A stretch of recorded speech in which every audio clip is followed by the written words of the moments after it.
it's Holly. The lighting. I can't figure out lighting in this freaking room. But it's Holly and the Murphy cat.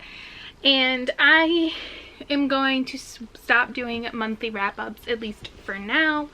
Doing them is a little too stressful for me. Let me see if I can change this. I think it's a little better. I don't know. But what I had wanted to do before, like even for this year, even before I decided to stop doing that, was quarterly wrap-ups. So I'm gonna do that. So I have my handy dandy book journal here, which I do plan on doing a video on at some point. It's just really intimidating. And so I have some stats to go over, and then I will talk about my three favorite books from the first quarter. So January, February, and March of 2020. So I actually have like a quarterly spread, which is right here. It's kind of just like a condensed version of my yearly spread, which is how I open my journal.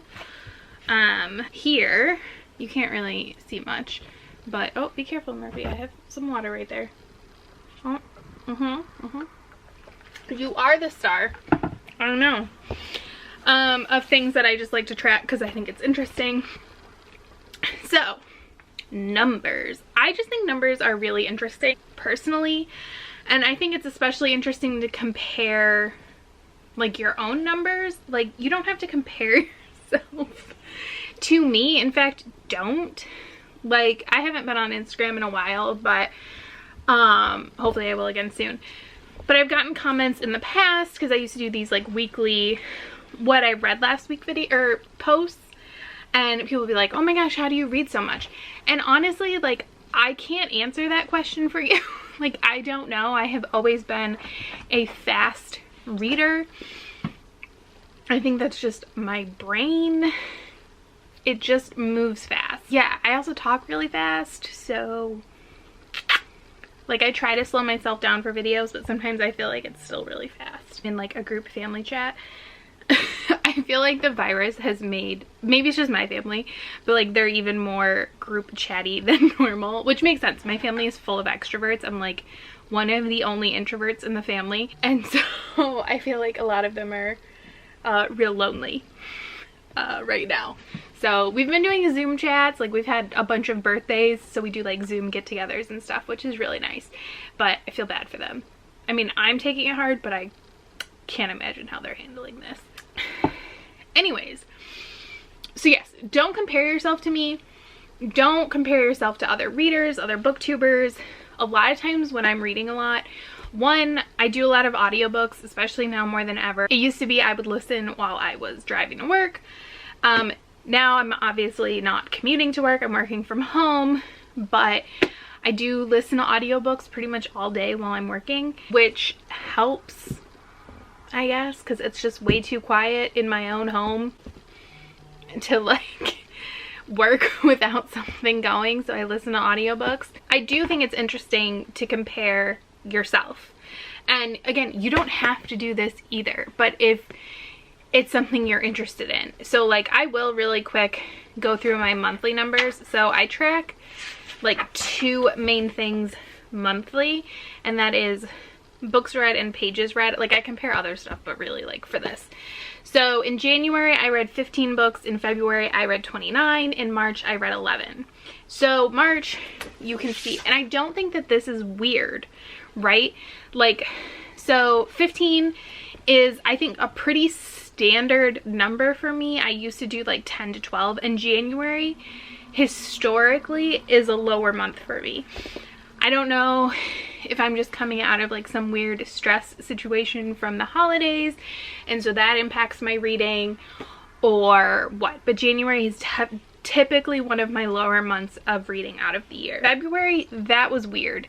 Now, February reading 29 books, one was a lot of audio, but also on like the 25th or something, I had read like 24 books, and I was like, I could read 29 books in the month of February, 29 books in 29 days, hypothetically. And so then I pushed myself to do that just because I thought it was fun. to do. But I do think that had an impact on March, going down to 11 books. Also, March was when things started to get real serious with the virus. Also, I've mentioned this in the past, I work in finance, and at the end of February, I believe it was February 25th. Murphy, what are you doing? The stock market, it like shit the bed. And yeah, like the week or two after that, I mean, it's continued to be stressful. But it was a lot. It was a lot of work. It was a lot of stress, and my boss was very stressed. And so even if like your boss is handling their stress relatively well, you know, you still feel it, you still worry. You know, we didn't know what it was gonna look like. A bunch of us in the office had never been through something like this. So, you know, I've only been there for like 2.5 years. So not even. I started like November 2 years ago. So it's like our first recession. It's our first, or like at least our first really big down market. I don't know if you can call it a recession yet. I should know this, but I don't. A certain amount of time has to pass for it to technically be a recession. And I don't remember how much that time is. But so that was a lot. That was a lot of stress. And then the virus and just dealing with all of that, moving to work from home, trying to figure everything out. It's a lot, right? I've been turning more towards YouTube and everything. But yeah, but like looking at that, that's like really informative, right? And then my pages read, I think this is also really interesting, right? And if you ever feel like you're not reading a lot, one, again, don't compare yourself. You don't have to. But I think comparing books read to pages read can a lot of times be really illuminating. So like in January, when I read 15 books, I read 5,460 pages.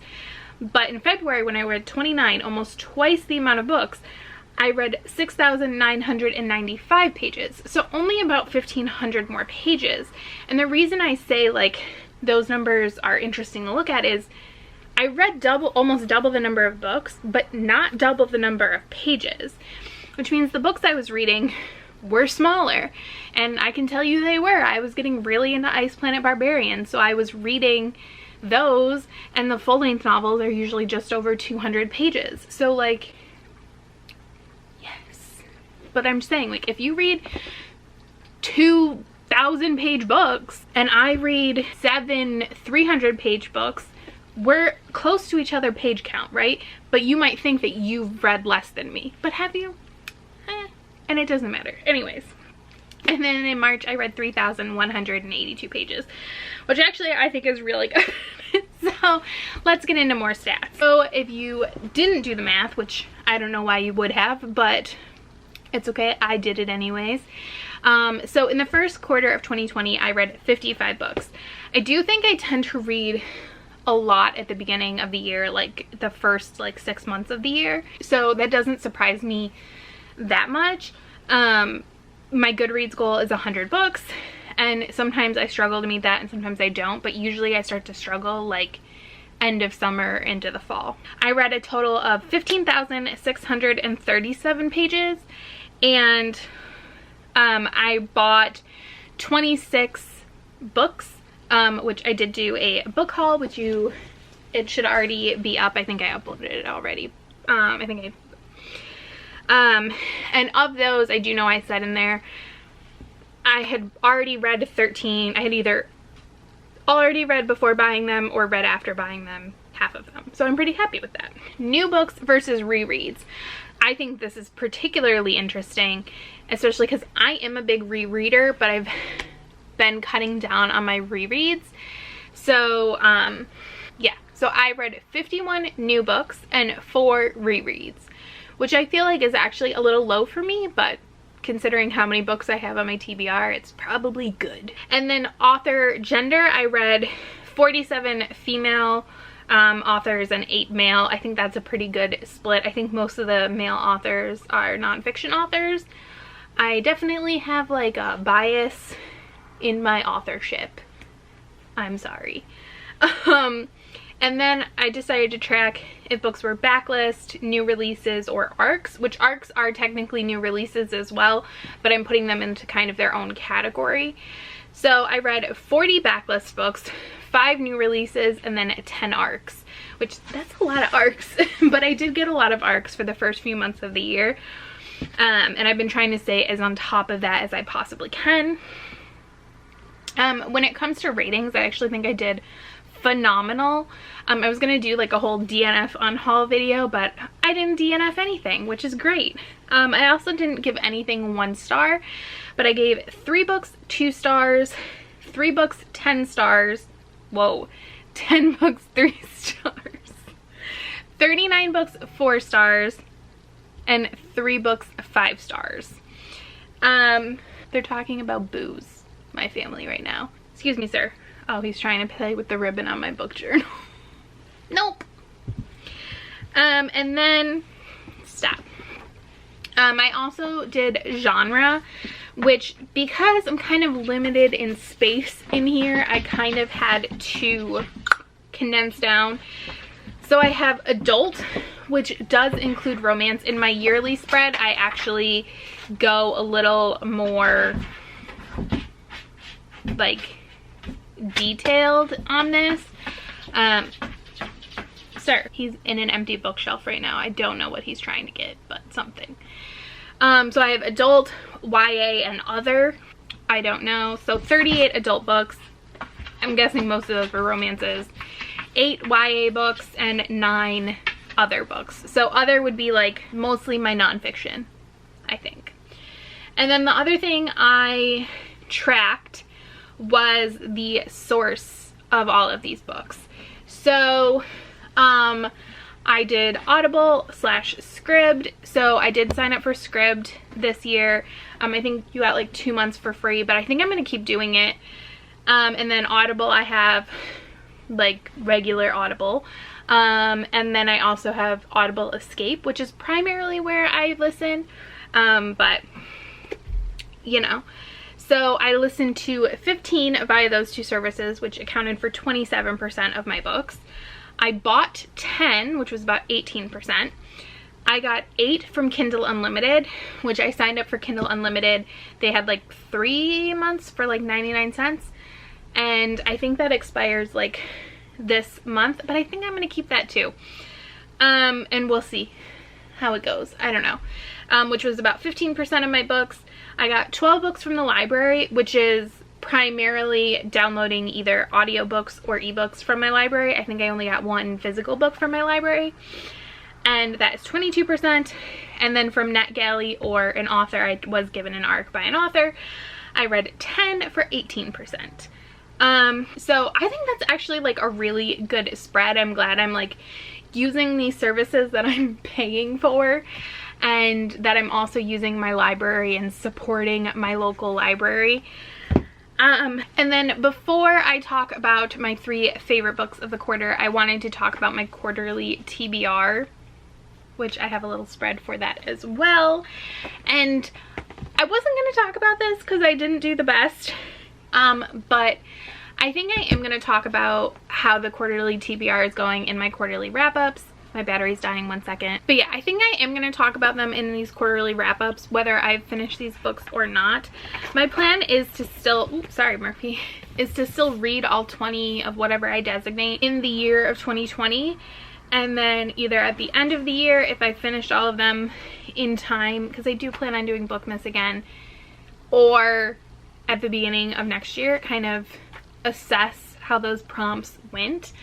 So yes, so in the first quarter, the 5 prompts I picked and their corresponding books were highest rated book on my TBR, which was A Court of Mist and Fury, a Murphy pick, which was Trader Angels, book set outside of the US or the UK, which was Butterfly Swords, a book outside of my comfort zone, which was Do Not Disturb, and a graphic novel, which was Tea Dragon Society. So I ended up actually reading 3 of these. A Court of Mist and Fury, which I gave 4 stars, Butterfly Swords, which I gave 2, and Tea Dragon Society, which I gave 4. I actually Do Not Disturb is my next book. It's like I'm literally just finished a book, so that's going to be the book I pick up next. And then hopefully Trader Angels will get read this month or next month as well. So I'm like a little disappointed in it, but I'm overall okay with it. So favorite books. So I've started doing this thing in my journal where I pick a favorite book for the month, or for like, yeah, the month, just because. Although I would say that generally these are my 3 favorite books of the quarter as well, and they happen to be one for each month. So in January, that was An Enchantment of Ravens by Margaret Rogerson. I gave this 5 stars. I loved it. It's not super long. It's standalone fantasy. I liked this more than Sorcery of Thorns, but I still really like Sorcery of Thorns.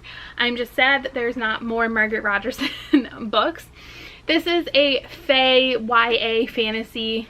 I guess it's a romance. And so for me personally, I think a lot of YA fantasy especially is very fast. Like it's go, go, go, go, go. And there's merit to that, and a lot of people like it, obviously. I find Margaret Rogerson's writing to be much slower. And just like, I like the easy pace to it. It works more for me. It feels a little bit more like older YA fantasy. So maybe that's why. Maybe I'm just older. So it's taking me to like my Graceling, my Crown Jewel, my Shannon Hale, like all of these books that I really enjoy. I will also say I've seen some reviews where people say that they think this book has insta-love, and I don't agree. Obviously people can have whatever opinion they want, but to me this book has like instant attraction and instant lust, which I do think are real. And I think Isabel even like questions herself, which I think is perfectly reasonable. Also, she's a teenager, and so like, I don't know about all of you. I mean, I'm not that old. I'm 31, and I remember being a teenager and like seeing a guy and being like, oh my god, I love him, and like, man, I'm gonna have his babies. Maybe I'm weird, but I feel like a lot of girls were like that, okay? And maybe boys, I don't know. I did not live your life. So I feel like it's perfectly rational. But especially for the size of this book, I think she did such a fantastic job. It is probably my favorite so far this year. One of these other books, I don't know. It could be that one so far. I don't know. But I don't like to pick favorites, so it's fun. Next is my February pick, and that is Wherever You Are by Krista and Becca Ritchie. I just got this in the mail. Beautiful signed edition. This book is huge. I did not realize it was this big because I read it as an ebook. I gave this 5 stars as well. I actually gave the first book 5 stars. I got an arc of it. However, I almost want to change my rating because this one is just so much better than the first one that it almost seems a disservice to give the first one 5 stars and this one 5 stars, but it's fine. It is a sequel to Whatever It Takes. They came out within a week of each other, which was an awesome thing. It follows 2 characters that you meet in Krista and Becca Ritchie's Addicted series, and you could probably read them independently. I think some people have. I personally wouldn't, but you could. Like I said, I think some people did. So, and this is told in a now and then format where between when they're 17 and they first meet and when they're 20 and the girl Willow goes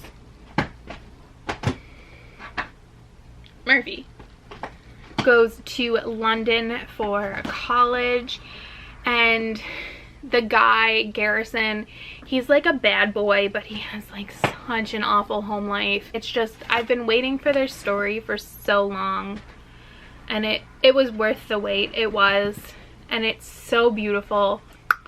It is quality. I don't know, there's so much to say, but like I don't want to say too much because spoilers. Like there's so much to spoil. So like whatever, but I loved it.